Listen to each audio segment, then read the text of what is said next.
Welcome one and all to Umami Manga. I'm Petter, and this is James. Hey! And today we're talking about Volume 8 of Oshi no Ko. Over in Japan, the manga has ended, I believe, since last we Oh yeah, talked about it this. has. And we are only halfway through it. Yeah. That's pretty funny. But on the positive side of things, at least the gap between the English and the Japanese releases will only get smaller from here on out. Yep. That's a great way of looking at it, Petter. But we're talking about Volume 8 today. So, a quick summary for this volume. The Tokyo Blade stage play ends its run at the start of the volume. Finally. Yes. And Aqua found himself at a loss about what to do now that he thinks that his father is, well, long since dead. So we went with Bikomachi to Miyazaki, and he took Akane with him. But before the trip, we got one scene with Aqua and Akane on the same bridge where she tried to jump off, as well as one scene with Aqua and Kana when they went shopping and then to a restaurant. We also got our first very brief glimpse of the twins' father, very very briefly. And while in Miyazaki, the Bikomachi group shot 2 music videos, and Aqua and Akane visited the hospital where Aqua worked in his previous life, as well as his old home. Ruby and Akane stumbled upon Goro's dead body by accident, and Aqua and Akane shared another kiss, this time with no one but the moon and the stars watching them. And Ruby, after a few developments, adopts Aqua's revenge quest, it seems. And well, the new music video got a lot of attention and was a great boost for Bikomachi, and the volume ends with 6 months passing. And finally, the 15-year lie is teased at the very last panel of this volume. Yeah. This is definitely one of the better volumes in terms of progressing the plot. I mean, we've been kind of waiting for these kind of reveals for a while. Yeah. And it's fitting in a way since now that we know where the manga ends, or at least, how we're basically halfway. Yeah, we're at the kind of a turning point or a halfway point. Yeah. A lot of characters' motivations have somewhat changed, and we're getting reveals and new twists for this, I guess, 6th act. They call it the 6th act, right? Is that what it was? Ooh, I'm not keeping good track of the 7th act. Excuse me, the 7th act. Gotcha. It'll be exciting to see where they go from here, considering we have. How many more volumes do you say we have? 8. 6, 8. We're exactly halfway through now. That's right, exactly half. I just said that. Duh. Yeah. So 8 more volumes. So where exactly is it going to go? How many kind of detours are we going to take from the main plot again? Yeah. Either way, I enjoy the story a lot more when we focus on the murder mystery. When we get into some of the side characters and side stuff, well, I do enjoy some of the stories that are told, and I do like the deconstruction of the entertainment industry at times. It kind of drags the other characters to a halt, and I don't know. Anyway, I'm sorry, I'm deconstructing the story right now. We should be talking about the volume. No, that's all good. But yes, I really did like this volume. Right, and so did I. I don't know if I'd say it's my favorite volume, but I enjoyed it, and that definitely for the similar reasons as you, like, thanks to it actually focusing on the kind of main story stuff. I was skimming through the first volume for reasons I'll say later, but I think that first volume is a masterpiece. Honestly, it really is the greatest thing that came out of Oshi no Ko is that first volume. I think so too. Kana Arima is, like, as far as characters go, is the second greatest. Is like yeah. Yeah. Very well. Let's dive into these characters, starting this time with Ruby Hoshino. She, as I mentioned briefly in the summary, had a run-in sort of with her dad on the graveyard, without knowing, of course. And we got to see he's I guess, blonde or white-haired dude with glasses. Yeah. That's about it. Now, we weren't fooled. We were never fooled that their father is is dead, or there's Oh that yeah. one guy. We were like, no, you can't fool us. And then, and literally in the next or the beginning chapters of this volume, he basically confirms that we were right. Yeah. But yeah, it's good to see that confirmed quickly, that rather than kind of letting it linger for a long time. Yeah. At least I agree, I feel that way. Absolutely. And it's kind of interesting how Ruby had him right there without realizing it, and by the end of this volume, she very much wants to find this man. Right. But she doesn't know it's her father, though. I don't think she's put that together. Yeah, exactly. She just wants to kill her. Precisely. Yeah. Precisely. But there was a scene where, well, in the scene leading up to Ruby and Akane finding Goro's dead body, the two girls were talking about about Akane becoming an idol and Ruby becoming an actor, or kind of just talking about those ideas. Basically, Akane was pretty quick to knock down the idea of her becoming an idol, but Ruby was interested in getting into acting, at least in the future. Just a little bit. Yeah. And I really hope we'll get to see her acting before the story is over, because that was one of, if I remember correctly anyway, one of her early talents that she showed back in volume 1, I believe, like when she was a kid. I think someone made a comment like she's got a talent for acting, but she's never gotten to actually do it professionally or anything like that. And I just think it would be nice to follow up on that at some point before the story ends. And who knows, maybe with the 15-year lie, maybe that will be where she will make her debut or something, with acting, or at least get to take part in it somehow. I wonder, and this is part of the reason why I bring up the first volume, is because of the 15-year lie and that script, and how in the interview, you don't get this in the anime, by the way. Right. You get it if you read the first volume, where they have interviews with people that were close to Ai. And not only that, but I assume these people are involved with the film. And in her interview, they mentioned that this is her first acting gig. Oh, right. What that acting gig is, I assume it's the 15-year lie. She did and say so, that, yeah. Yeah, so I don't know. To me, it seems like we're not going to see any sort of acting until we get the actual 15-year lie script adapted. Maybe this is his next arc, but with there being 8 more volumes, I'm kind of hesitant to say they're going to go right into it, but it could be coming. That's definitely a tease for the future, and she's, at the very least, she's got to get the part right. So right, some parts, whether it's I or something else. I mean, I feel like it would make sense for her to play I, but who knows?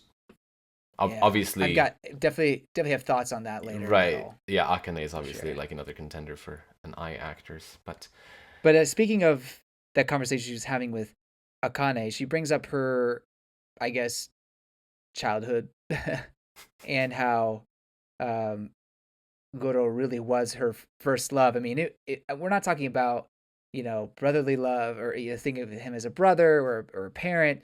I mean, she really had a crush on Goro. Yeah. Which, it makes sense for someone young like that to have a crush on even someone was much older than she was. Happens all the time.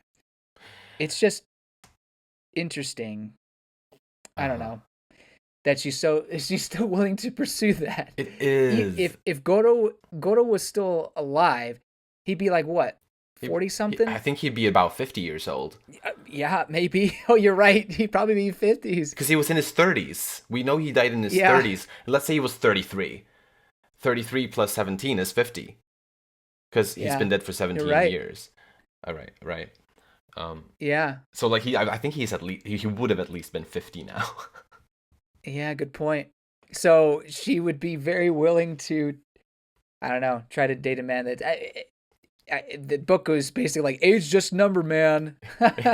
In some ways, but like I love how even Ruby is like, you can see in her expression, which like it's just a number, it's totally fine, but like she's kind of like not sure if it's actually fine.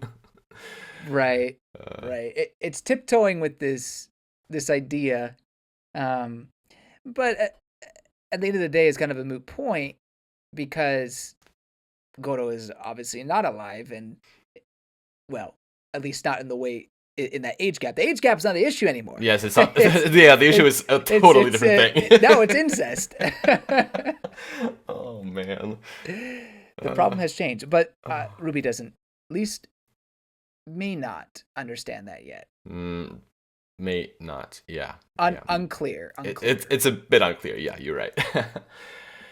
I'll turn you into yakitori. I thought that was pretty funny. Oh yeah, yeah, the crow. Just yelling at the crow. Yeah. I like it when this side of Ruby pops up. I don't know. Mm-hmm.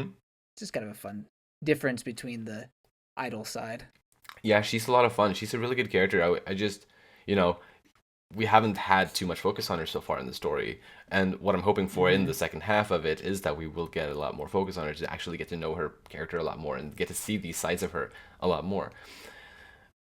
Is something that I've been thinking after having read this volume. Yeah. But yeah, what a shock it must have been for poor Ruby to find to find out that Goro had died by finding his rotten corpse. Yeah. That sucks. That's like the one person you didn't want to find it. Yeah. Yeah, right. Man. And the fact that they teased that little keychain that Sanina gave Goro. They teased that in a Goro flashback earlier in the volume, and then it comes up to help Ruby identify the body. Was quite a punch to the gut. Right. Very well done, but yes, quite a punch. Agreed.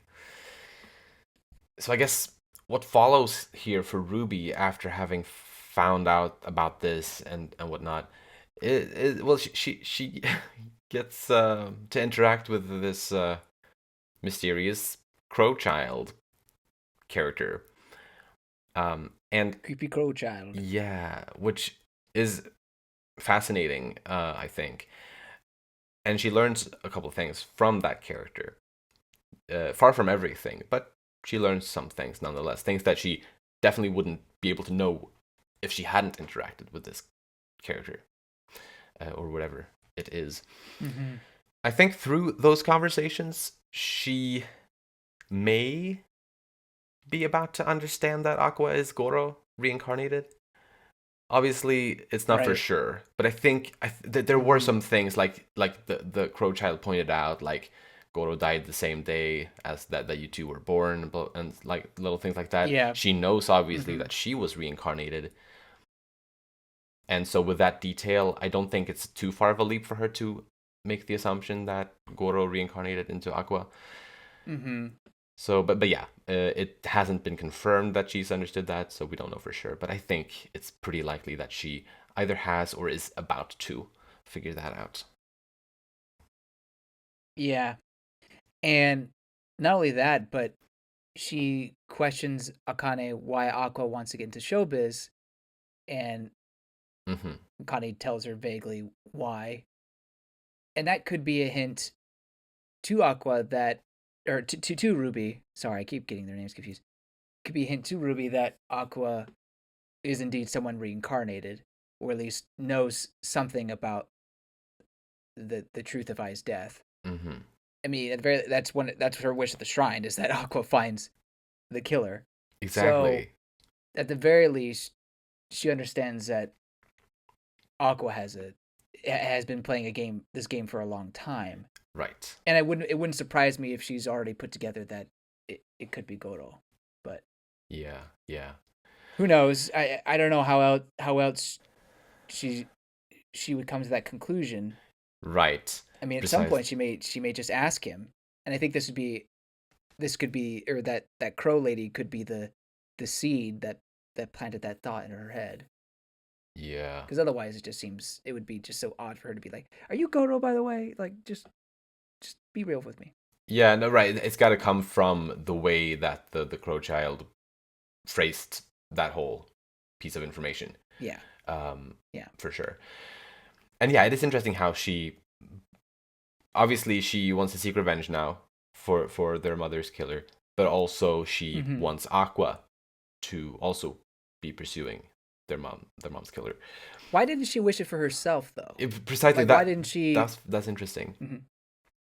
Yeah, why didn't she say, "Please help Ruby or Aqua and I Hmm. find the killer"? Why was it just Aqua? I don't. Yeah, that's a bit Maybe strange. she's like, Aqua could do the dirty work. I'll just focus on.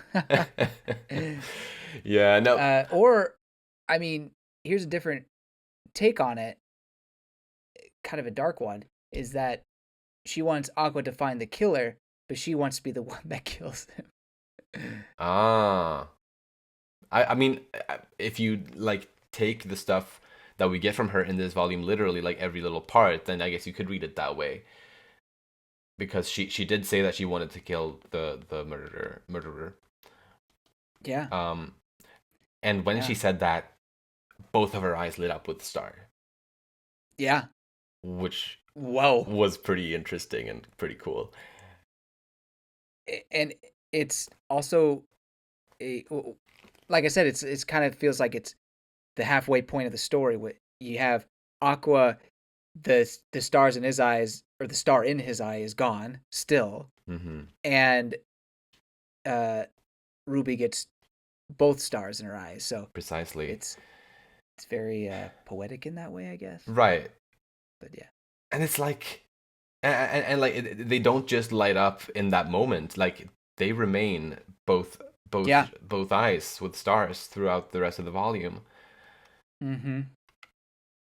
So that is very interesting. Indeed. But yeah, the Crow Child told Ruby that it knows the thing that she wants to know,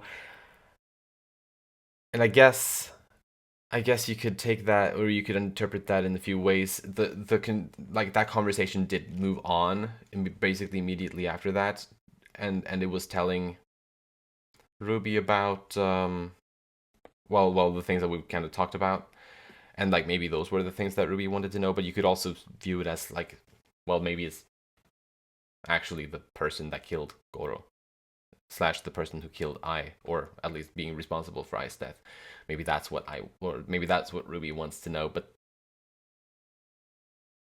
the Crow Child didn't give that information away. Hmm.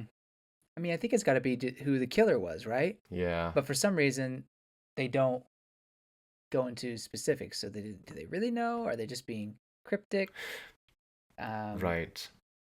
Yeah, that is a good question. Maybe it doesn't actually know all the things that we assume that it would might know.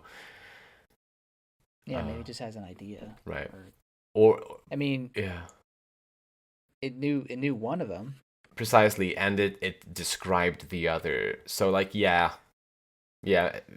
All honestly, it seems mostly like it's just kind of toying with Ruby in some way. Like it is helping her partially, but it's like intentionally keeping information away from her as well. Mm-hmm. Oh well.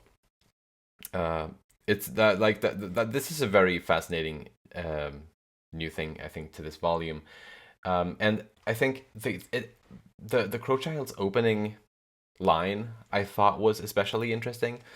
It said, Yes. "The gods must be kind.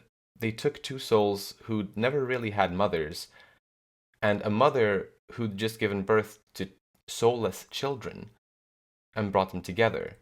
Though Mm-hmm. perhaps there's more to it than that." So, well, first of all, the idea that gods are real in this world isn't surprising, considering what happened in Volume 1 with the, well, reincarnation and all. Yeah. Um, but this monologue was ominous. And Mm-hmm. to me, it seems to be implying that the gods must not be so kind after all. Or it's implying that reincarnation is not the doing of gods at all, but the doing of something else. Something bad. The way I took it, first off, gave birth to soulless children. Does that mean they were stillborn? Like they were just gonna be dead? Oh, you think the doctor would have noticed that Yeah, beforehand? that part I don't know. And like, what is a soul? Like, I don't know. Right. Yeah. The way I took it was that it could look like, based on that description, that it was a kind act of the gods. However, maybe there's more to it than just, giving two people who didn't have a mother and a person who wants to be a mother the opportunity to, have what they want. Hmm.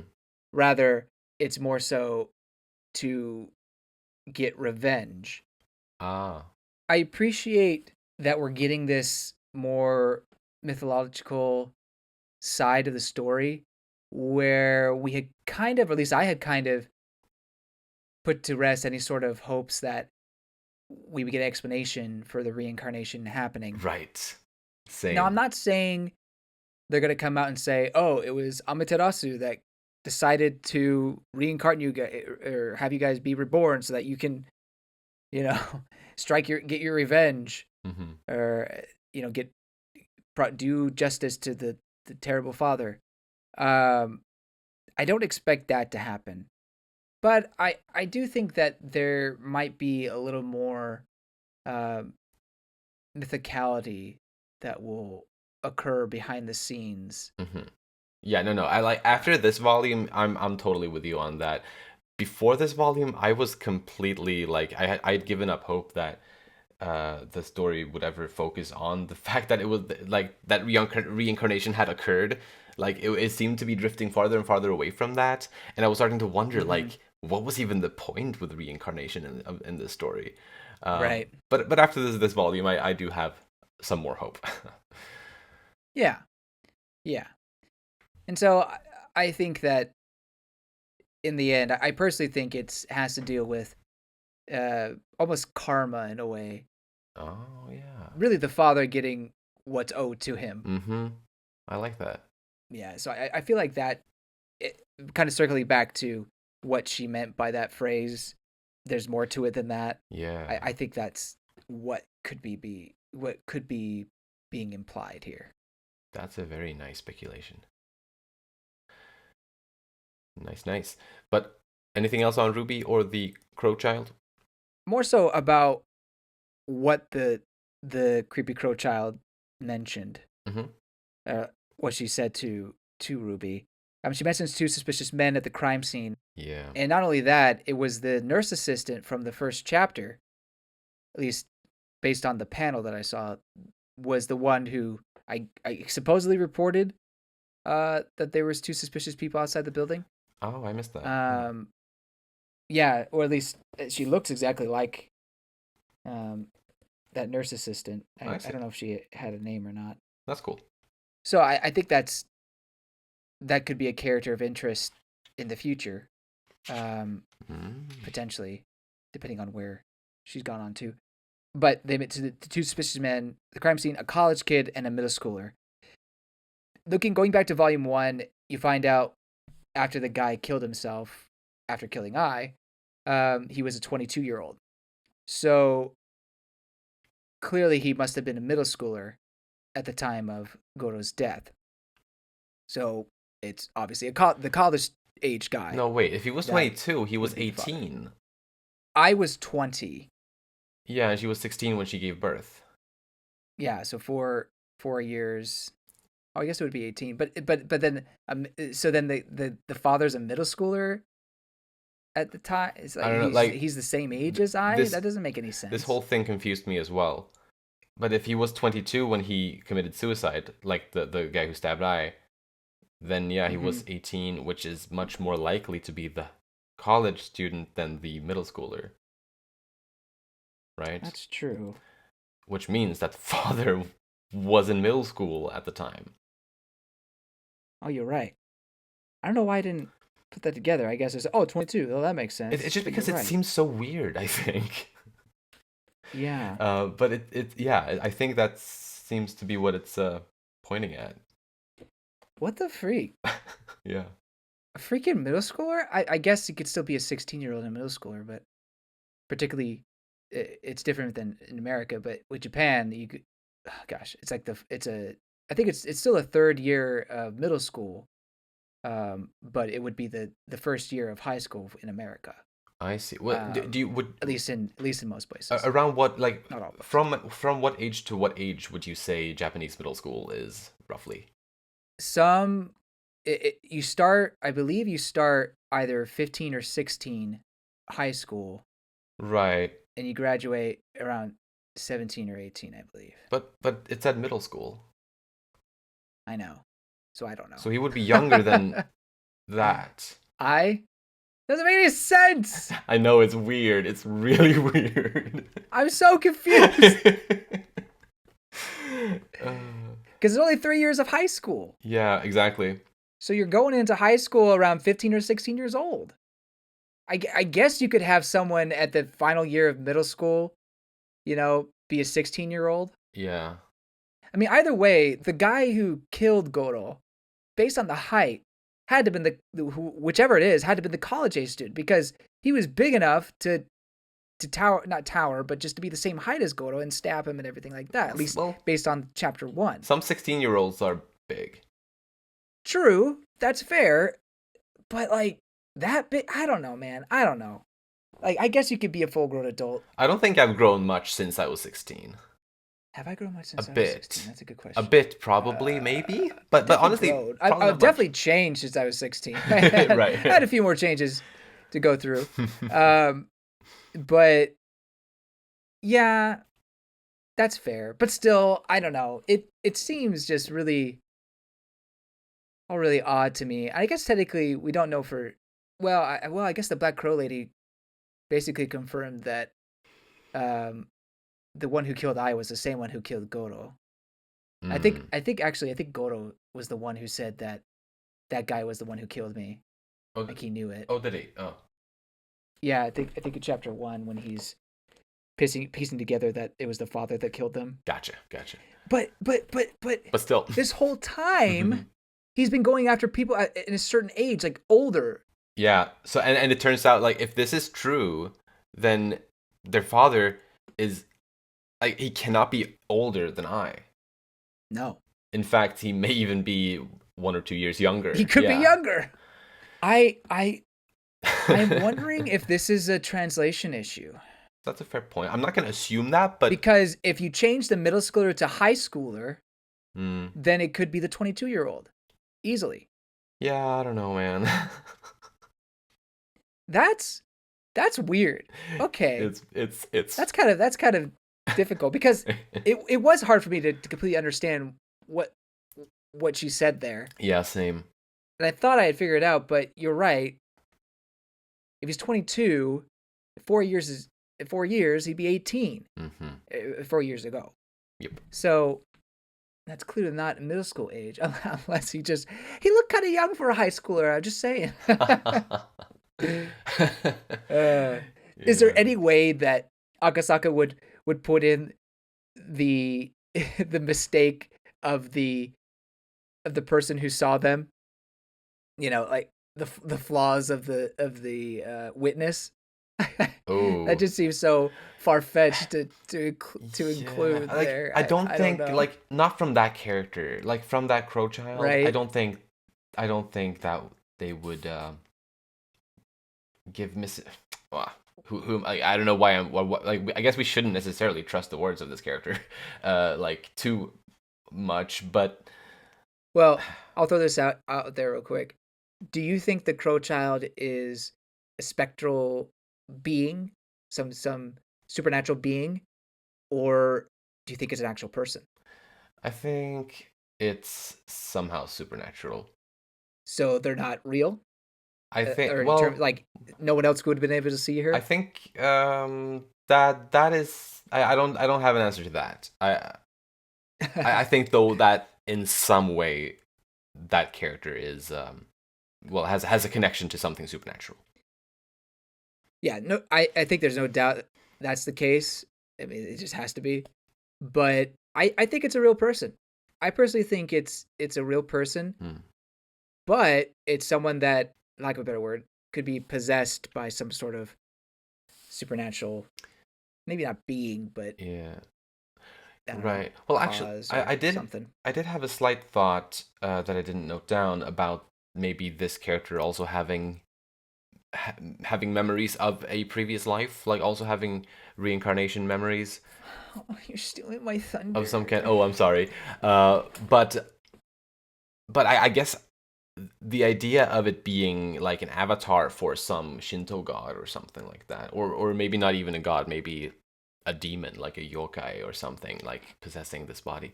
I don't know. Something like that could be fascinating too. Yokai, gods, they kind of they're kind of the same thing, Mm-hmm. kind of.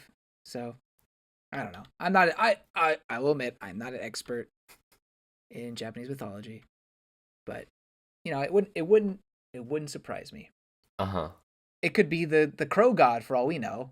Yeah. Um, Right. Yeah, I was actually wondering, like, is there some type of god or demon or something from Japanese mythology that has a strong connection to crows? I haven't looked anything up, but I wonder if it oh, I'm could be sure. something like that. Like it is an actual known being that one could look up in mythology. I don't know. Yeah. But yeah, remains to be seen. Yes, very very fun character to speculate about. That's for sure. Absolutely. Do you think Ruby can actually be a killer? Maybe. Do you think that's something that she could actually do? I guess after her whole uh, despair moment, Well, maybe. like she lost two people really important to her to this killer. Yeah. Yeah. Aqua only lost one, basically. Like, Yeah. because he's not counting himself. No. So I guess Ruby has more motive in a way. Yeah, you're right. Very interesting. Mm-hmm. Very interesting. This could get very very interesting. I Yes. hope it is. I hope it is. Uh-huh. Based on how it ended, but well, not that I know how it ended, but based on people's reactions to the ending, it seems like people were kind of not too keen on it. Yeah. But I don't know. The way it's being set up here, it seems like there could be a lot of interesting stuff. So, as Right. we've seen in the past, sometimes people's initial reactions are far from our final reactions. Very true. Yeah, yeah. Hoping for the best. Yeah, one of the best. That said, I'm glad that she's finally part of the main plot. You mentioned Mm-hmm. earlier that she hasn't got a lot of focus, and I totally agree with you. We've both shared that same sentiment.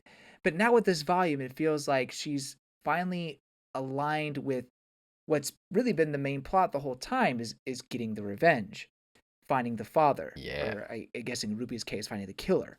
Mm-hmm. So I'm I'm very excited to see where this leads, and I hope it plays more of a role and doesn't take a back seat during arcs like it does Mm-hmm. do every single time. Right. And now I think, especially with her potentially getting into acting, I think there is like more reason for her to be present with the other characters that are doing acting. True, but she doesn't have her first role until the Mm, that movie, so yeah, I don't know. it depends on the pace that the story's gonna be moving at, I guess, throughout that whole Yeah, process. yeah, it's true. But yeah, we shall have to see. That's all I have on Ruby. Lovely. Then let's move on to her brother Aquamarine Hoshino. And yeah, as we mentioned before, the star in his eye is completely gone throughout this whole volume. So Dude, it's gone, that is interesting as well and fun to see. completely gone. Yeah, well, he still is not aware the killer is still out there. No. He's still under the impression that died, right? Yeah, yeah, Yeah. he's still chilling. He's still free. So now, when you go back to volume 1 and you see the interviews of him, he is still acting for revenge. So good. Right. And then he still has a star in his eye. Yeah. I think it's safe to say that he's going to pick up that revenge quest somewhat soon again. Yeah. It may who knows, it may take a couple volumes. Again, we have 8 volumes, so we Yeah. don't know. Yeah. But yeah, I agree with you. And I kind of hope it happens sooner rather than later, but who knows? Who knows? I guess you can't rush things. One other thing I wanted to mention, and I forgot to bring up with the star, Ruby, in volume 1 only has 1 star. Like Mm. in the interview, she only has 1 star. Right. So I don't know if that's just a retcon or if something happens to Ruby along the way, or they get the revenge and she go back to only 1 star. I don't know. Although, you know, they could get the revenge and still put out the movie just for their mother, and Yeah. Aqua could still be like, it's revenge, blah, blah, blah. You know, can still be like that. Yeah. So there is that possibility, but anyway, yeah, just wanted to bring that up. that is fair. I just kind of had the thought that I only had 2 stars to pass down to her kids, so there can't be a total of more than 2 stars across the like two that. kids at one time. Yeah. I mean, it doesn't make sense, like, I guess, but it's, yeah. I think of it that way. Yeah, I like that.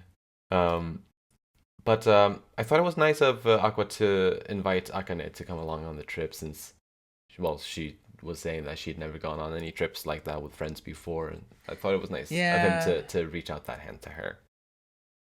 Yeah, I mean, they are friends. Mm-hmm. At the end of the day, he does care about her, so I am glad. Maybe they're a little bit more than friends by the end of this volume. At this point, I mean, I don't know. Aqua, he's trying to force something. He's trying to force himself to move on. And I think he was weighing his options both with Akane and Kana. He's been giving Akane a chance this whole time. And he's admitted that, or I think he's admitted. I mean, he hasn't admitted, but I think he's felt guilty that he's been using her, and he tells her that I've been using you. Yeah. And I think he wanted to kind of let her go, but try for love in a different venue. And I honestly think he was trying with Kana, and part of me thinks he wishes that was the case. And I could be a delusional shipper here, or a delusional Kana fanboy, but I really do think that was the person he wanted to spend more time with. He wanted to have a relationship with. But, and this is kind of dirty by Akane. Akane brings up that having a relationship as an idol, being with a man, is a very dangerous thing to do. Mm-hmm. And of course, that's going to hit hard. I mean, Akane always does this. She says things that she doesn't realize will have a big effect on people. Yeah. She did it like 2 or 3 times in this volume. But obviously that hit a chord with Aqua. And he's like, I can't put Kana in that situation. And so I think there he kind of told himself, all right, well, I'm going to give up on Kana. Yeah. And then, decided to go back to Akane. Particularly when she kind of, made herself very vulnerable at that moment. Yeah. But yeah, so that's kind of my whole read on the situation and where Aqua's love life is currently. It seems like they didn't do anything beyond that kiss, but that's a pretty big moment for those two. Right. I mean, it's their first kiss that's not on camera. Yeah. Well, that was not acted, or at least as far as we know. As far as we know. I don't think he's gonna be like, I faked the whole thing or anything like that. No. But I do think there seems to be a little bit of him forcing himself in a way. I think. I think I would like to. Well, while I am also a Aqua-Kana shipper, I would like to defend Akane in her case, as she was. She was telling Aqua not to pursue Kana in the way that he had been. She did offer alternatives, like you should do it like behind closed doors, like book a room or something like that, where they can't be seen. Like, she did offer that alternative. So I think it came from a good place, that warning. Mm-hmm. And maybe you thought so as well, but I just wanted to, I guess, make it clear that I think she has good intentions, and she doesn't want to, I guess, just hog Aqua all to herself just for the sake of it. Obviously she wants him, but I don't think she wants to play dirty. No, well, No, I don't necessarily think she does. It's more so it's a little hypocritical in that she's also a entertainer and actress. Now, idols are a different case. Obviously, they have Yeah. just different fan base. However, actresses also, particularly if they're a voice actress, from what I've seen, but um, actresses can also have crazy fan bases that do the same kind of garbage and will stalk them and see if they're dating people, etc., etc. Mm. So it, I don't know. She's like, okay, don't date her. I'm not saying she's not. Obviously, she's not saying that. But what she's saying about Kana applies to her as well. So I don't know. To a lesser extent, though. But I see your point.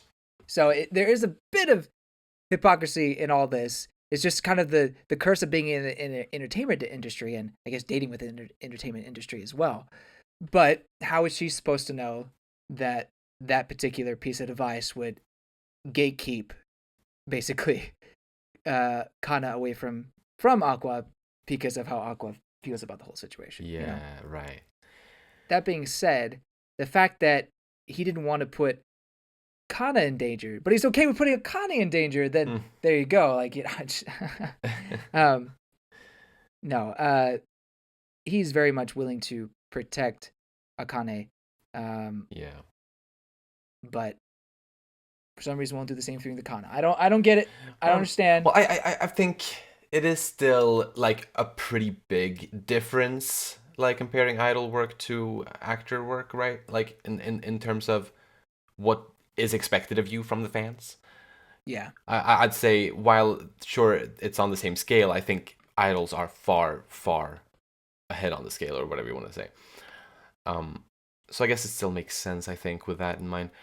But I also I agree with what you said earlier. I think Aqua is like now that he's free or he feels free, he is trying to get his love life going, and maybe he's trying a bit too hard in some cases, or whatever.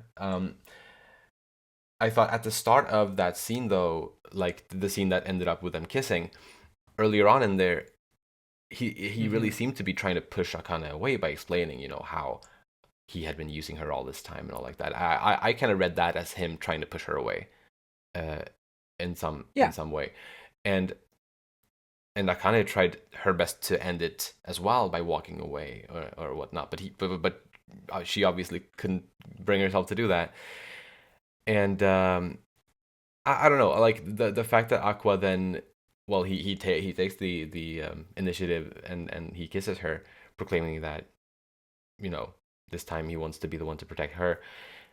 Even though I am a Kana Aqua shipper, I can still appreciate that scene, kind of for how it portrays, I guess, the unpredictable and somewhat messy side of love. I guess so. I'm so against having multiple, you know, relationships and likes that when I don't have good feelings when you kind of betray one feeling for another.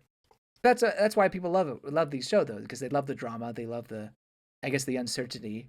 They also like it when their ship is proven to be correct. Yeah. But it also sucks when when it goes the other way. Although that said, I've watched plenty of romances where I feel good for the ship that happens, even if it's not necessarily the one I wanted. Mostly because I see where it's going. I haven't truly felt that way with Akane and Aqua. I think it helps that we're only halfway through the story at this point. Like, that's a good point. Like, think of everything that's happened so far in the story. Like, there's the same amount left. That is a very, very good point. Earlier in the volume, during the earlier scene between Aqua and Akane, when they were on the bridge, he spilled most of his beans to her. Obviously, he wasn't telling her about the reincarnation, and he wasn't telling her about that I is his mom. Although she may or may not have already figured out, or at least is maybe suspecting Mm-hmm. that I was his mom. Yeah. So she knows an awful lot. Yeah, I mean, and in that sense, you know, she has become the person that he's able to talk to. Although Hmm, he's only really got to this point because he feels that his dad is dead. Like, you know, the precisely. revenge is done. Yeah, he's finally Um, free, at least for the time yeah. being. So I guess he's able, yeah, for the time being. Um, Yeah. but she's the one that he's been able to vent to, particularly in this volume. And they had a lot of scenes together in this volume, not just the kissing scene at the end and the bridge scene at the Right. start, but also in the middle or around the middle when they were in Miyazaki. Aqua and Akane went together to, well, first the hospital, but then they went to Goro's old home, where Aqua lived in his previous life, which I found very strange that no one else had moved in there in like 17 years. Uh, Well, you are in the boonies, so it's that's fair. That's true. there's a lot of empty houses out in the boonies in Japan, That's unfortunately. right. Yeah, okay, that makes sense. That makes sense.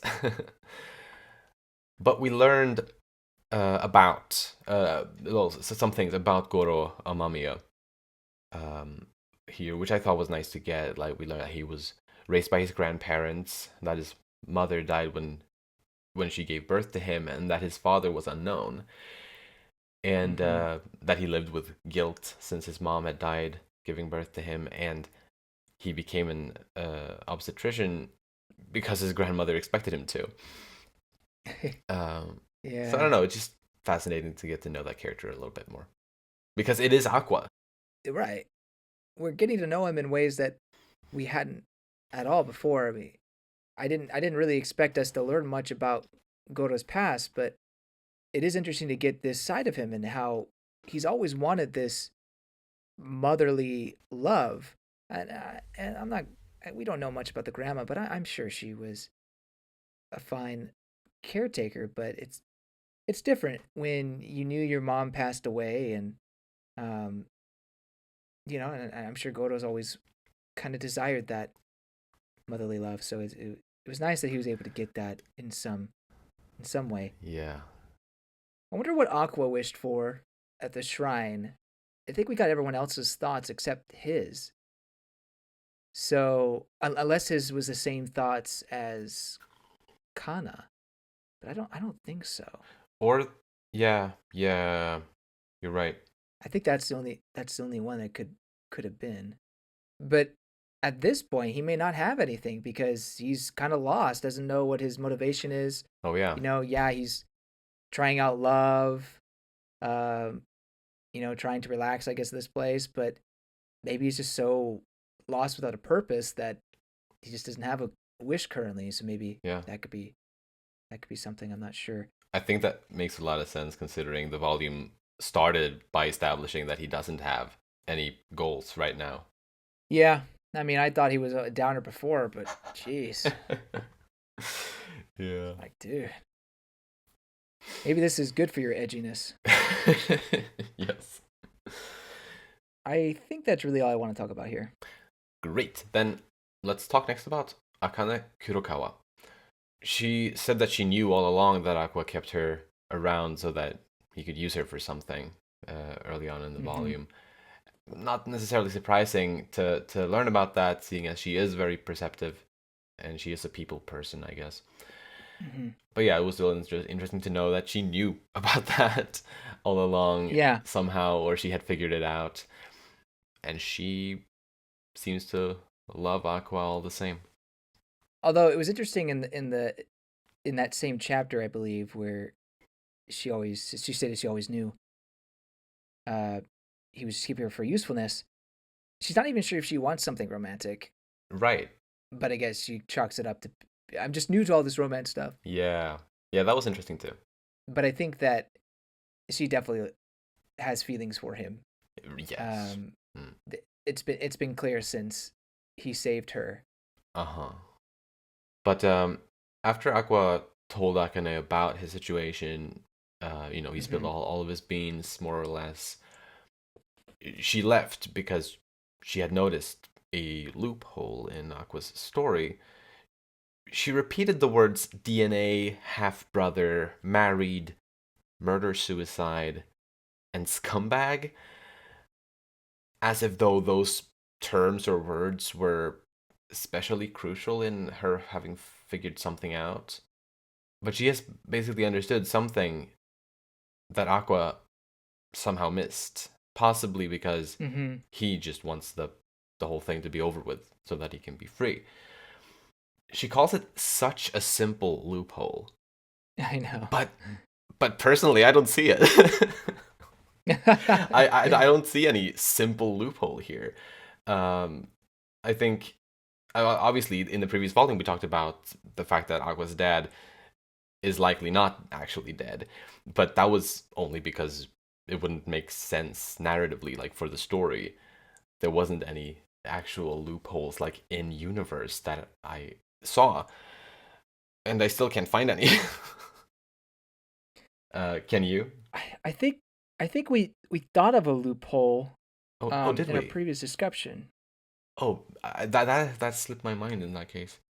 A lapse of logic. I'm trying to remember what it was though. Something to do with the years not lining up. Oh yeah. I think it was his. I think it was Himekawa or whatever his name is. Yeah. Um, his age I think didn't make sense. Right. Or There something was. like that. I can't remember exactly. You're right, though. There Um, was something like that we discussed. You're right. Oh yeah. but how did she figure that out with just the basic things he said? I don't. Precisely. I mean, I guess she's kind of been following along with it But all, she doesn't kind of. have. But I don't feel like she has reason to understand that the half brother was Himekawa. Like she shouldn't be able to make that yeah, connection. I don't think. Like it seems like a stretch if she did. yeah, And she says simple loophole. Like I don't know. yeah. And based on So supposedly the words that she repeated, was sure she did say half brother, but for her to know that it's Himekawa doesn't make sense. I don't know. I don't know. It's it's baffling. yeah. So honestly, I don't know. And when she said loophole, I did think of what we talked about previous Right. discussion. But like I said, I don't know how she would have noticed that. So it seems like it must be something else that we're just not quite there. Or maybe we're both saying the same thing, but us and Akane are saying the same thing, just differently. Maybe. Who knows? Maybe. Or we're stupid. That hey, that is definitely an option. No, but I kind of was like when she was soaking in the bath at the end of the volume, she talked to herself out loud and well about this one thread that's tying all of the events of the hectic trip together. One thread that she kind of lost. Well, she kind of lost her train of thought and she wasn't able to get back to it later on. And I think maybe that be related to this somehow. I was thinking maybe I guess Aqua could be seen as one thread that's tying all of those things together that she was just experiencing on the trip. But I have a feeling it might be something more clever than that. Mm-hmm. I wonder what she has realized. It's especially infuriating that she calls it a simple loophole and we can't figure out what it is when it's supposed to be simple. Maybe the simple loophole is stupid. It's like, of course you would never date a scumbag like that. What the heck? Eyes has standards. Oh, that's funny. That's funny. Yeah, cause she repeated scumbag. That was She did. the weirdest thing that she repeated. Oh my You're just goodness. repeating words at this point. Yeah. Yeah, no, but that's good to have a lingering plotline like this, and Exactly. I'm I hope to see more. Yes. Uh, I thought it seemed like Akane was warming up a bit to Kana in this volume, um, even if she would probably not admit it. Like when she was fixing Kana's costume, she did that to help her. Mm-hmm. And as I was talking about, or as we were talking about earlier, when she told Aqua to stop going on dates with Kana in public. She also did that to protect Kana, I think. So that's nice. Yeah. Um, Kind of backstabs her because of it. right. She had good intentions, but I don't know. Yeah, but like I thought it was nice to see those types of, I guess, sides of Akane in relation to Kana, though, since we haven't seen a whole lot of that before. Obviously, we know that she used to be a fan of her, but like recently, it has mostly been negative thoughts, or seemingly. Mm. And I nearly thought that Kana was like starting to warm up to Akane as well at the end there when they were talking in the bath, but I'm not so sure. Um, the last thing that Kana says to Akane is it okay to keep acting like you're on love for real forever? Like, for Kana to ask that, I don't know if that. I basically I don't think Kana has warmed up quite to Akane. Well, the way I read that is that she feels like she's ahead in the game. Like she's really in the driver's seat, and that she's just playing pretend. Right. And in a way, I guess it in some way you could say she was trying to look out for her.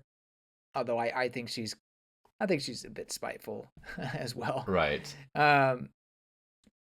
But clearly that's not the case, and obviously Akane just be like, well, it may actually I forget what she says exactly.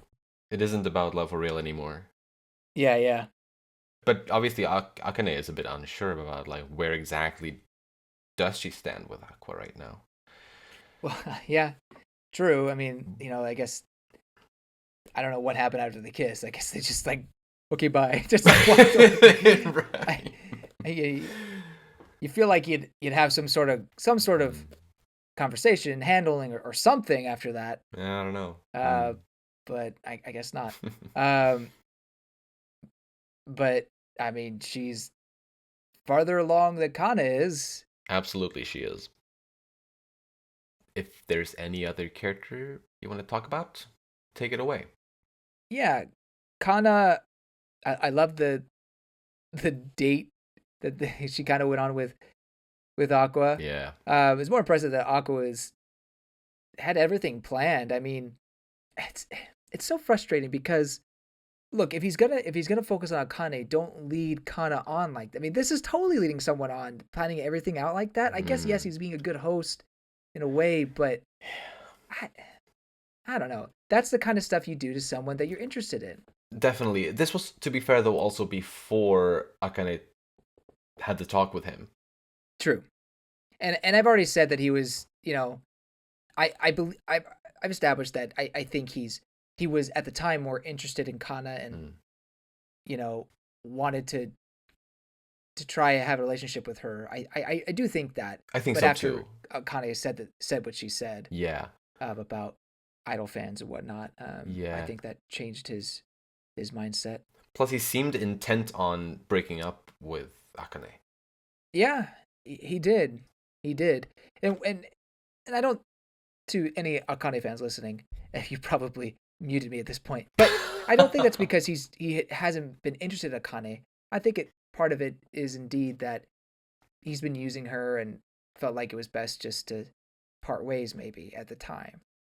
But that's changed, or he's at least willing to have a relationship with her now. He's able to look over that, over his own flaws to date her. But anyway, so a couple others. Anemone. Yeah. What a name. That's a fun, really she's an name. Instagrammer, video creator. She directs B. Komachi's videos. Yes. Set up her company there for the nature, fresh air, and the legends.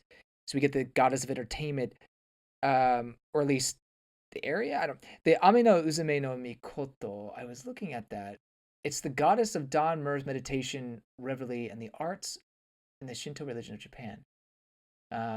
So it is certainly an actual thing.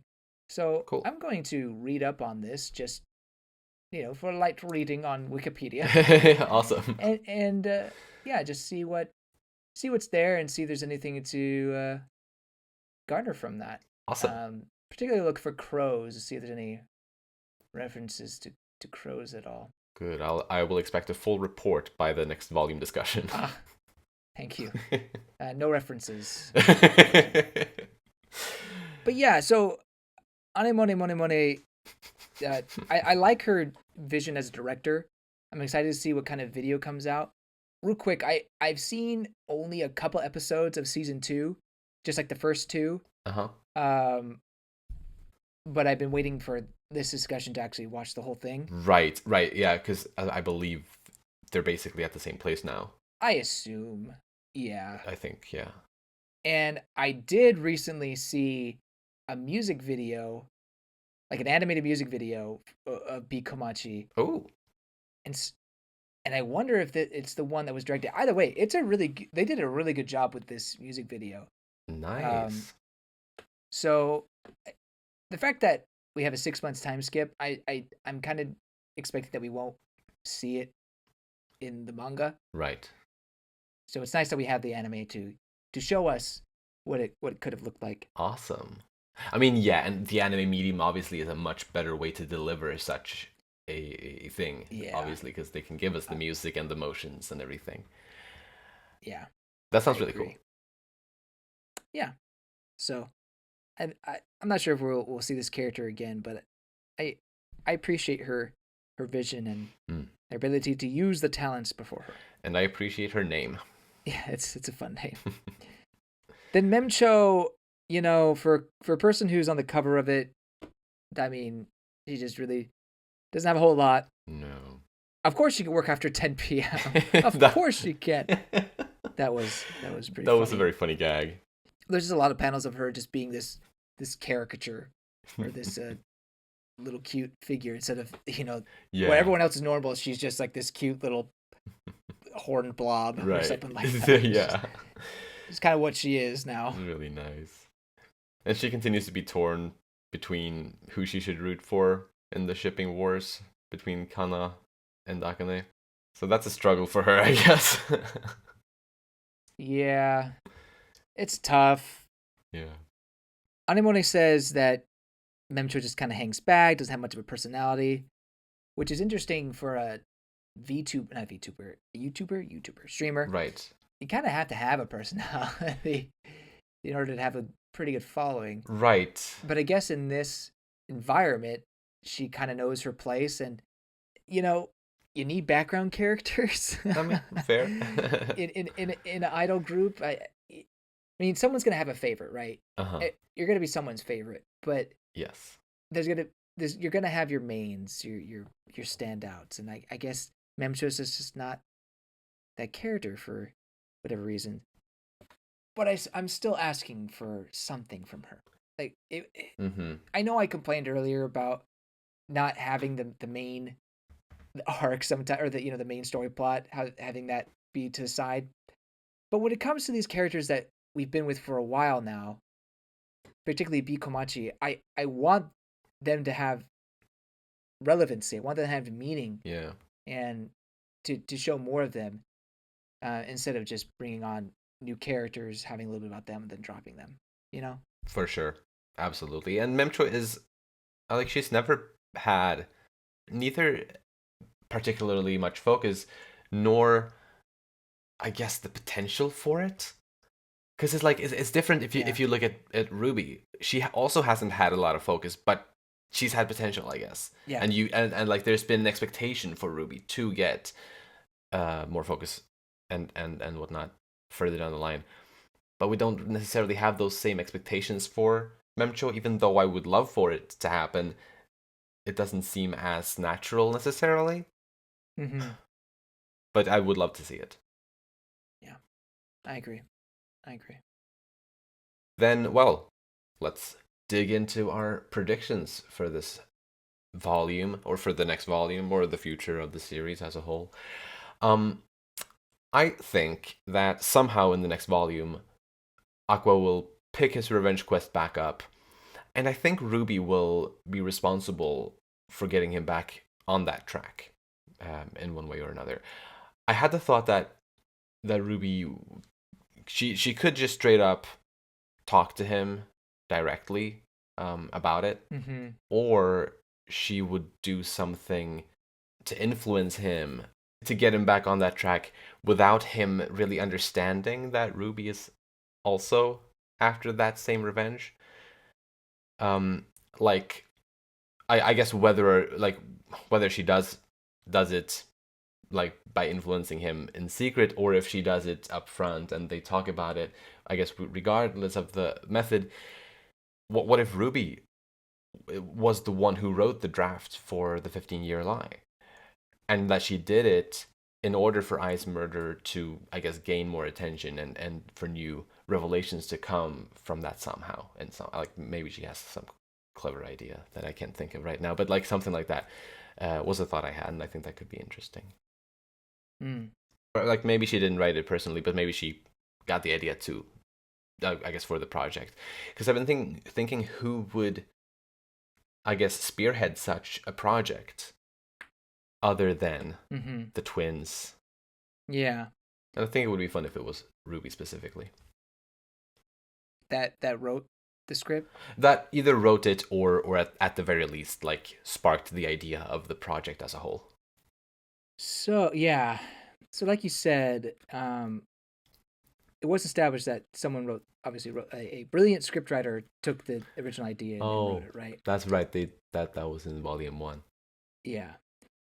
So my personal thought, and I still think it would be great if Ruby was the one to have penned it, but my personal thought that it was Aqua, having been raised by what's his name, the director, Gotanda. Otanda. He would have learned how to write how to write a script, what it takes to direct, the things like that. True. So I feel like he could have been the one to pen it. It would be fun if, like you said, they as a duo, the twins were to work on it. But I have a feeling that, well, here's my prediction, that he's already written this script. Oh. But it was very rough, and he just let it sit because it was so rough. But years have passed, and maybe he feels a little more confident. I think they could probably bring in a different script writer to polish it up, and maybe it wouldn't necessarily be Aqua who rewrites it, but I personally think that it was originally penned by Aqua, but I could be wrong. That is, I mean, that makes more sense given what we learned about the script from the first volume, I suppose.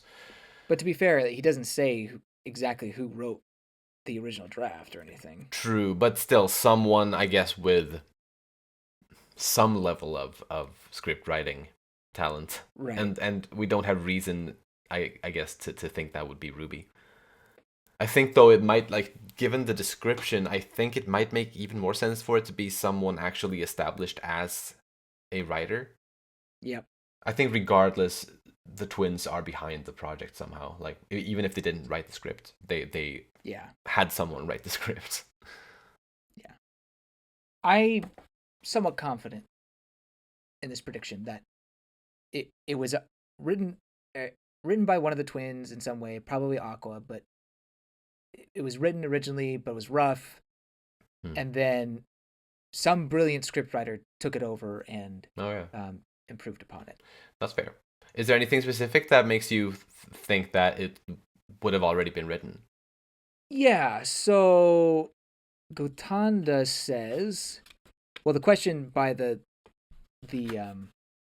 documentary says, describe your upcoming movie for us.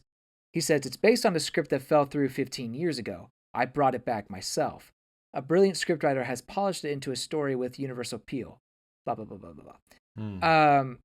So the part where I think it could have been penned first by Aqua is the fact that it's based on a script that fell through 15 years ago. When Aqua was like 3 years old, or what? Well, he's still a doctor. True. I mean, obviously, I know he had the ability to do that, but would he have submitted a script at that age? Well, actually, I don't think he would have been 3, because we don't know exactly when this documentary, like the final documentary, is coming. No. To fruition. True. But he couldn't have been old.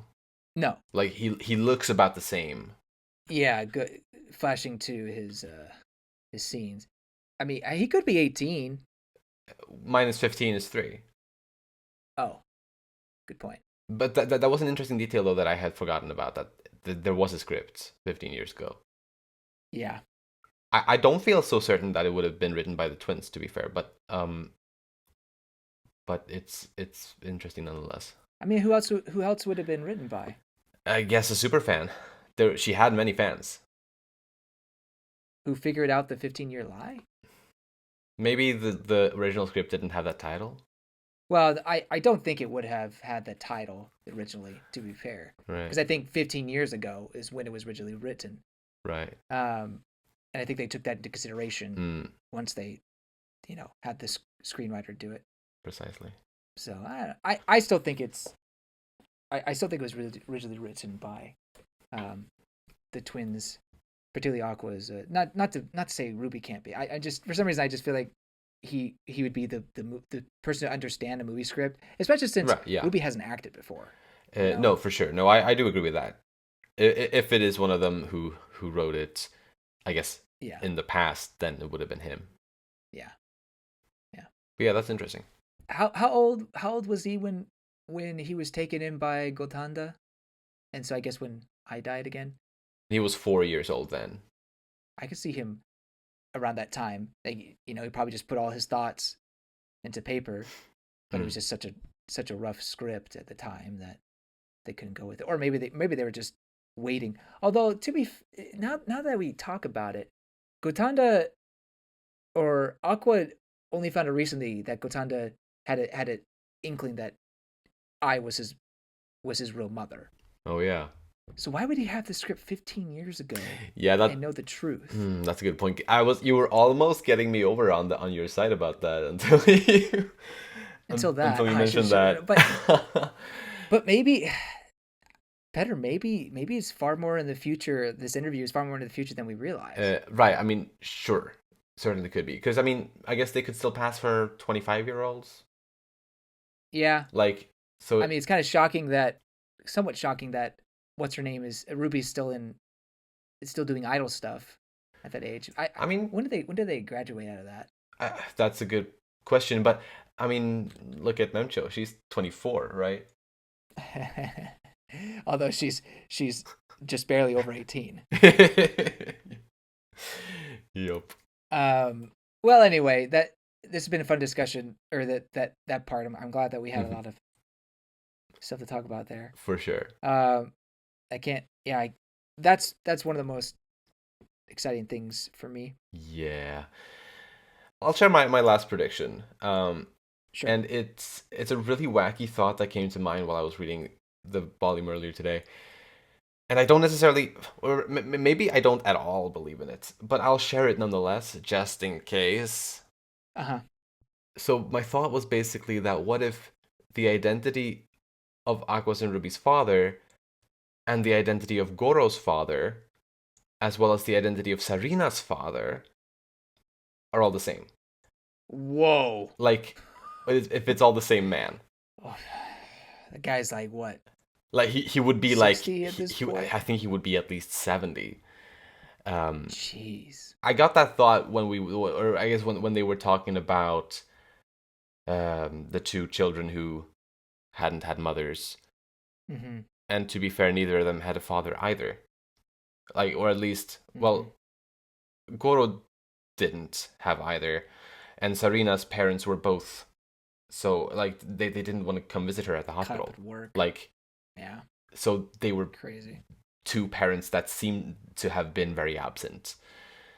Bad parents. Yeah. And so that, I guess that's where I got the thought, and like maybe that is the connection, or like the reason for the two of them having been reincarnated, is because the connection between all of their lives, all like Goro, Sarina, Ruby, and Aqua, is that they all have the same father, biologically. But it doesn't make sense at all, given the fact that the father may have been like a 15-year-old. That whole part is just so hard to understand, because Aqua this whole time has been trying to find some guy. Now, and that's the trick. Now, here's throwing it back to the loophole that Akane was talking about. What if the loophole is that their father is actually much younger than he realizes, and that all of the traits that he was listing, of marriage and well, I guess he could still be a scumbag, obviously, but just having a half brother and things like that just could have been possible because for some reason Akane realizes that their father was the same age as I. I have no idea how she would pick that up. Right. I mean, she freaking looked at a picture of eyes like she had children. She had children. Like what? What? You can't do that. Yeah. That'll never hold up in a court of law. Right, exactly. But, it's like a simple loophole to her might not be a simple loophole for anybody else. True. But that's an interesting point, and I like it from a poetic standpoint how the story established that they've all both I and Sarina and Goro fulfill their wants to each other, basically love, having someone, family of love, with I wanting to be mother and both of them really wanting to have a true mother figure. But I didn't think about potentially the the absent father being part of all this. That would be quite an interesting twist. Yeah. And also incest. Think about it. No, maybe. No. Is that incestual? Maybe that's not incestual. I don't think so. Right, because yeah. It would be wacky, but not incest. not incest. Okay. We haven't gotten there yet. No, good. Not yet. Damn you, Wakasaka. Yeah. I look. Mengo Yokoyari is also not scot-free. I'm sure she has a say a little bit in how the stories go. The author or the mangaka of Scum's Wish is not without blame. I really liked Scum's Wish. I haven't read it all, but I've just heard read about things that have happened in that. Like, oh my gosh. Yeah. But anyway, so here's a couple of things I have. So they interviewed Kana in the first volume. Now that could just be that she is close with Aqua, and for some reason that's they decided to interview because of that. And I forgot that she made a comment about being stabbed by a fan or something like that. It's like, Kana, why would you say that? So, but anyway, but could it be that they're interviewing people that were part of the movie? Now not everyone's part of the movie, although some people are part of the story. And depending on how they tell the story, I guess Kana could be part of it, although that's not really a key part of Ai's story. It's more so a key part of Aqua's story, the child actress Kana. Yeah. So a thought was, or like, who could she be playing? Like, could she be an actress in the movie? Could she be the one that's playing Ai? Oh. That'd be very, very interesting. We've never had anybody compare her to Ai. Say that she's similar to Ai. I think we've had some people compare, oh, she's not exactly like Ai. Oh, but she's pretty great. Yeah. But she is supposed to be this. Even the volume 1 says she's a genius actress, although she refutes it. So maybe that's just because her role is so big. But, oh, that's another thing. She's not introduced as an idol. She's introduced as an actress in this. Right. And so maybe there's enough time has passed where she's moved on, but she's moved back to an acting career. Yeah. Although, to be fair, I am viewing her as doing both currently. Yeah, that's probably fair. She was very recently in a stage play. Yeah. So I think she could be doing both at the same time. But I mean, yeah, definitely could have been a longer time skip as well, especially considering what Ruby said in this volume, that she would wait with pursuing acting until she's too old to be doing idol work. Yeah, So that would mean a couple of years time skip. I agree. So I'm wondering like who, if they were interviewing the people who are acting, wonder who Kana plays, wonder who I plays. I mean, it seems it would make more sense if not I plays who Ruby plays. Oh, I didn't even think about it yet. Yeah, sorry. Yeah. It would make more sense if Ruby was playing I, right? They look so similar. It would. But it would depend on if Ruby could pull it off. But I think we're kind of confident that she could. Mm-hmm. But there's also Akane, who is an incredible actress in her own right, and For sure. obviously Aqua was really taken by her immersive acting of I. Yes. So it's possible, but Akane is not in the first volume. So is she part of the cast? I guess we don't it's know. It's too early to say. It is. Just don't. So anyway, I just wanted to put that all out there. I guess to like as a point to like why they wouldn't have wanted to put her in there is because it would have spoiled that she didn't die when she was about to. Oh, well, yeah. I guess for that reason they could have. Yeah, you don't want to spoil. But I don't understand why you couldn't still have Akane there. I mean, well, the real reason why they didn't have Akane there is because she's not part of the beginning story. Yes, yeah. Every one of those characters, I think, except for the one fan, although he did appear later on in the story, the one fan was just talking about how great I was. Right, but like out of the, I guess, actual characters, they're all in that volume as well. Yeah. They are. So, anyway, last thing is that is about the creepy crow child. Yes. And this is far fetched. It kind of goes back to my reasoning about, is this a real person? Is this, more supernatural? She says that there's two suspicious people, and you see a panel of the nurse lady that was with Goro seeing the two suspicious people. I'm not sure if she or the sketchy people. I'm not sure if she actually reported them at the time, said anything, or just this is all in hindsight that she later reported. But my crazy thing is, what if there's a relationship between that nurse lady and this child, and she just, for whatever reason, the child is aware of these, whether it be a possession or just, she's very into the mysterious occult stuff, and this is just a story that she had heard and things like that. How would she know to talk to Ruby? It doesn't make really much sense, but yeah. Anyway, so there's just an idea I had, like, what if it's either her offspring or somehow this nurse lady dies as well, maybe not in the same instance, but later on in life, and is reincarnated, or her spirit comes into this child who's doesn't look more than 10 years old. So that was my crazy speculation on that. That's fun. Yeah, I mean, it's a little thing. Yeah, no, but I like it. Great. Lastly, or sort of lastly, I guess, basically lastly, I would like to introduce a new little segment. It's a new year. Okay. And I want to try to introduce a new little thing. It's a very, very short little and simple thing, but short and simple is not my name. Well, let's see how short and simple we can make it. It's a question for you and for me. Which character in this volume was the star to you?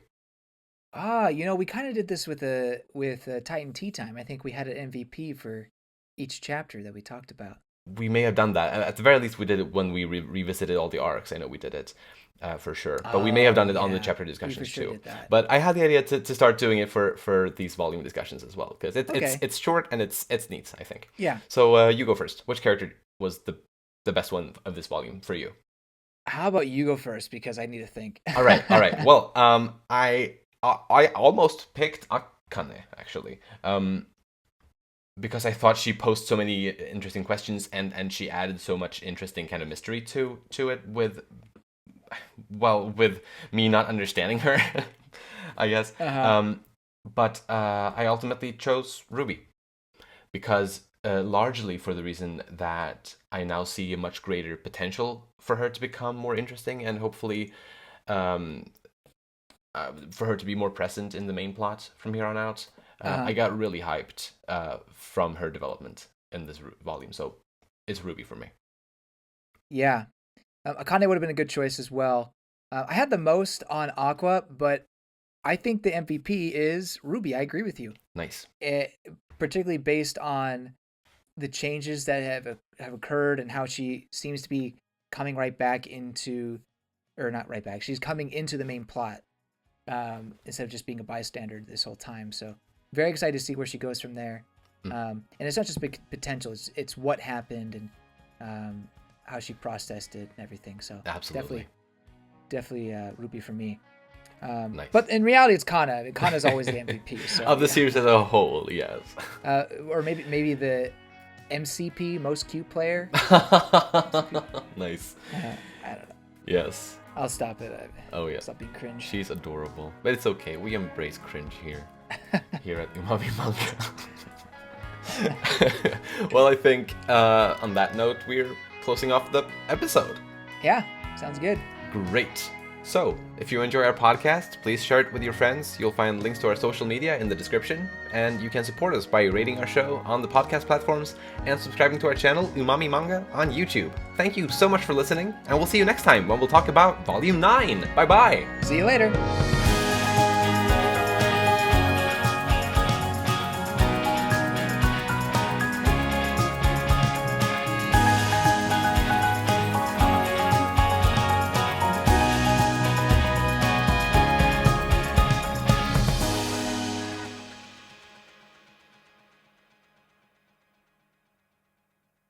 Your edginess.